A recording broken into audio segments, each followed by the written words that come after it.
You've entered Midnight Terrors, where every story is a door to the unknown, and some doors should never be opened. Before we dive into tonight's tale, make sure to subscribe and ring the bell, because once the shadows find you, you won't want to be alone.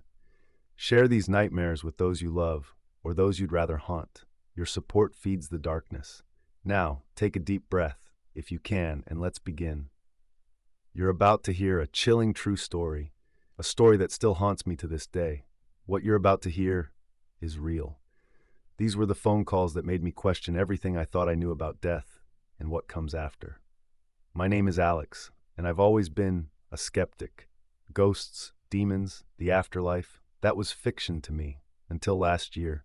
I'm not a believer, or at least I wasn't. I work in tech. I understand how things work, and if I don't, I can usually Google it and figure it out. So when my phone started ringing in the middle of the night, no caller ID, just unknown number, I didn't think much of it. The first time it rang, it was 2:13 a.m. I was annoyed. I didn't answer, but then it rang again and again. And when I finally picked up, there was breathing on the other end. Not static, not a robocall, breathing. And then a voice. The voice whispered, "I'm cold." That's it. Just that. I remember laughing nervously, thinking maybe it was a prank. I hung up, didn't sleep. The next night, 2:13 a.m. again, same number. I answered. This time a different voice, one I recognized. It was my friend Jamie. She died in a car crash 2 years ago. I swear to you, it was her. Same tone, same way of saying my name. She said, "Why didn't you come to my funeral?" My blood ran cold. I didn't go. I couldn't. I was out of the country. I froze. I couldn't even speak. She kept repeating, "Why didn't you come? Why didn't you come?" I did everything I could to rationalize it. Spoofed number? Deep fake voice AI? Some messed up joke? I tried tracing the calls. Nothing. They weren't from any known network. I took my phone to my provider. They were baffled, said it wasn't possible. Then I started recording the calls, and that's when it got worse, because the next voice was my grandmother. She passed when I was 11. She used to call me Pumpkin in this really sweet, old-fashioned way. She said, "Pumpkin, you left the door open." I swear to you, that night my front door was wide open. I started sleeping during the day. I stopped answering calls. I threw my phone in a drawer. I even tried using a landline. But they found me again. Different phone, same time, same voices. It was like something was attached to me, not my devices. I began hearing their voices outside of the phone, in the static of my car radio, in the shower, in my dreams. The turning point came when I got a call from someone who hadn't died yet.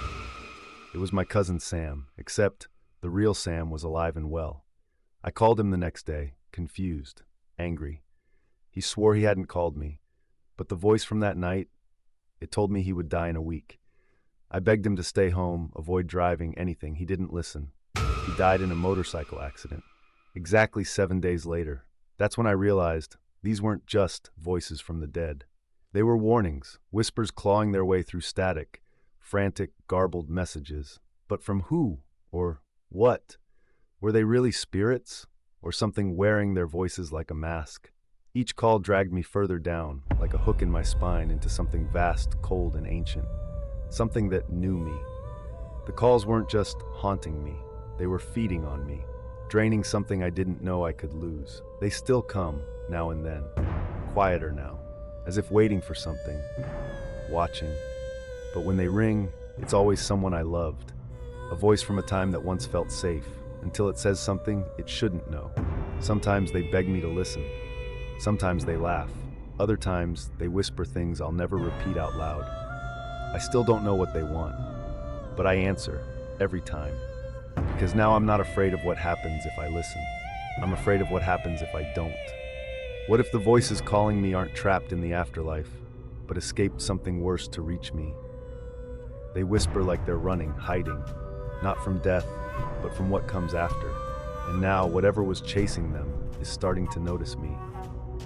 What if every call I answered led them a little further into my world, into me? At first, it was just voices, then shadows. Then I started forgetting things. Now I sometimes wake up standing by the phone, and I don't remember who picked it up last. What if the last call I get won't be from the dead, but from myself? A future version of me, already gone, calling to warn me not to pick up. But by the time I hear it, it's too late. I've already answered. What if the dead never really go away? What if death isn't silence, but a waiting room? A place where they linger, watching, listening, waiting for the veil to thin. What if they're not resting? What if they're just waiting for the right moment? A crack in the dark, a flicker in the signal, a name whispered from the other side. What if the cold feeling on your neck at night isn't the air, but someone standing just behind you, someone you forgot? What if they remember you? If your phone rings at 2:13 a.m.